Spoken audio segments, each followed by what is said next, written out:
आज के legal video में हम दंड प्रक्रिया संहिता 1973 के अंतर्गत आने वाले अपील नामक टॉपिक का अध्ययन करेंगे। तो चलिए शुरू करते हैं। प्रश्न ये पूछा जाता है कि अपील से आप क्या समझते हैं? किन मामलों में दंड प्रक्रिया संहिता अपील का प्रतिषेध करती है? तो इसका उत्तर देख लेते हैं। अपील शब्द दंड प्रक्रिया संहिता में परिभाषित नहीं है। सामान्यतः अपील से तात्पर्य अधीनस्थ न्यायालय के द्वारा पारित आदेश एवं दंडादेश के विरुद्ध उच्चतर न्यायालय अर्थात हायर कोर्ट में किया गया एक परिवाद है, जिसमें उच्चतर न्यायालय अर्थात हायर कोर्ट से यह अपेक्षा की जाती है कि अधीनस्थ न्यायालय सबऑर्डिनेट कोर्ट ने आदेश दंडादेश में जो भी गलती या त्रुटि की है उसको ठीक कर लिया जाए अथवा दुरुस्त कर लिया जाए। पुनर्याचना का अधिकार संविधि द्वारा सृजित अधिकार है। इसका तात्पर्य यह है कि किसी भी व्यक्ति को अपील प्रस्तुत करने का अंतर्निहित अधिकार नहीं है। यह सिद्धांत विवेक एवं औचित्य पर आधारित है।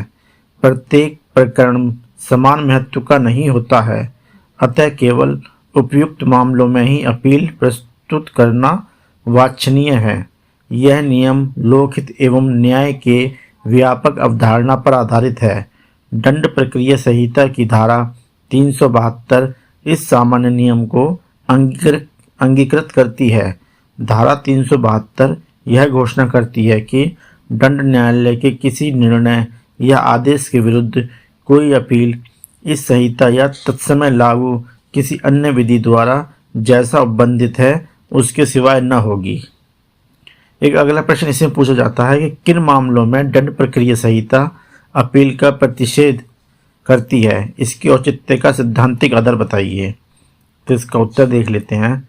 दंड प्रक्रिया संहिता की धारा 375 और धारा 376 अपील का प्रतिषेध करती हैं।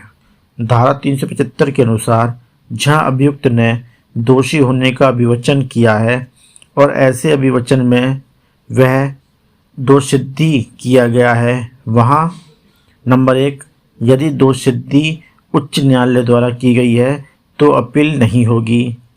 सेकंड पॉइंट, यदि दोषसिद्धि सेशन न्यायालय, महानगर मजिस्ट्रेट या प्रथम वर्ग मजिस्ट्रेट या द्वितीय वर्ग मजिस्ट्रेट द्वारा की गई है तो दोषसिद्धि के विरुद्ध कोई अपील नहीं होगी, लेकिन दंड के परिणाम और उसकी वैधता के प्रश्न पर अपील की जा सकती है।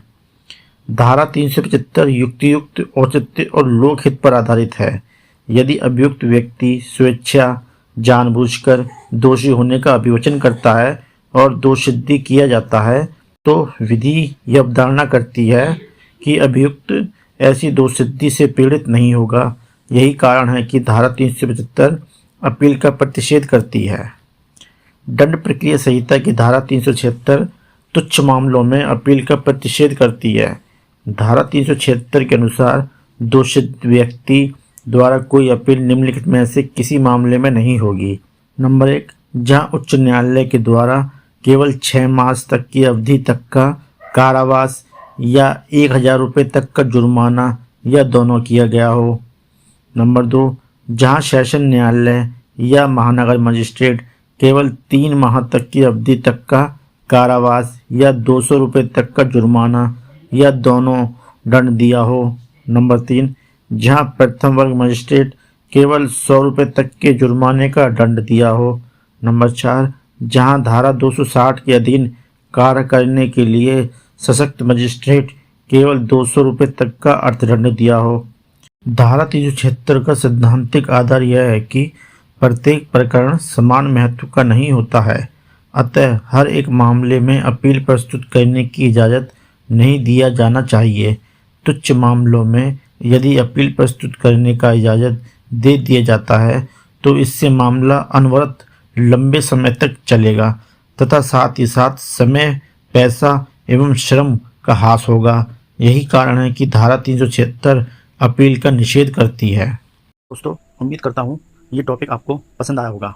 आपकी सहायता एवं सहूलियत के लिए इस टॉपिक का PDF लिंक वीडियो के नीचे डिस्क्रिप्शन में है।